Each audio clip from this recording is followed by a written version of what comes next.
Судскиот совет во оваа форма треба да се распушти, но треба да опстои во некаква поинаква форма и со својот авторитет да дава насоки во кој правец треба да се движи правосудството. Експертската јавност делумно се согласува со планот на премиерот Мицкоски за реформа на правосудството. Сметаа дека покрај се, Македонија има еминентни професори по право, искусни адвокати, пензионирани судии, односно има доволно стручен кадар за да конечно се смогнат сили и еднаш за секогаш да се стави ред во правосудството. Адвокатот Димитар Савовски како пример го посочува фактот дека до пред формирањето на сегашниот судски совет во 2006 системот за избор на судии функционирал подобро.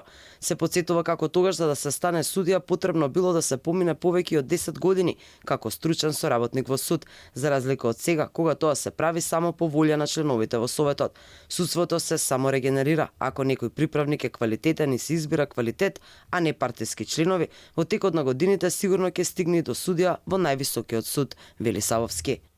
Кога ќе кажам само регенеративен систем, значи дека кога ќе се запосли правник квалитетен во суд, тука треба да се направи најголемата селекција, кој се прима како приправник во суд, па ќе прави кариера како приправник в СЕПТЕ, ќе полага правосуден испит, ќе работи како стручен соработник и со време ќе биде избран како судија. Понатаму, по 10-15 години најквалитетните судии, контролирани од апелација и од Врховен суд, ќе бидат избрани во апелационен суд и конечно оние најдобрите со тек на време и градење кариера ќе бидат избрани во Врховен суд. Савовски вели дека небулозно е тоа што судскиот совет има двајца поранешни стручни соработници кои оценуваат работата и на врховните судии.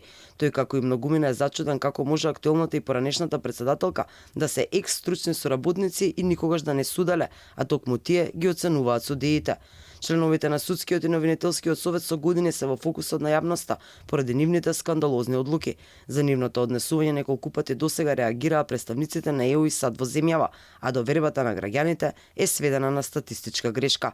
Дебатата за распуштање на судскиот совет се разгоре откако премиерот Мицкоски го најави овој потек како клучен за реформа на правосудството.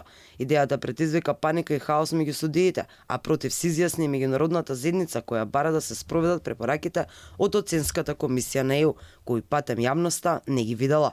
Но премиерот не се откажува и вели дека и покрај сите критики досега не добил ниту еден официјален предлог или идеја како на друг начин да се подобри состојбата во овој сектор.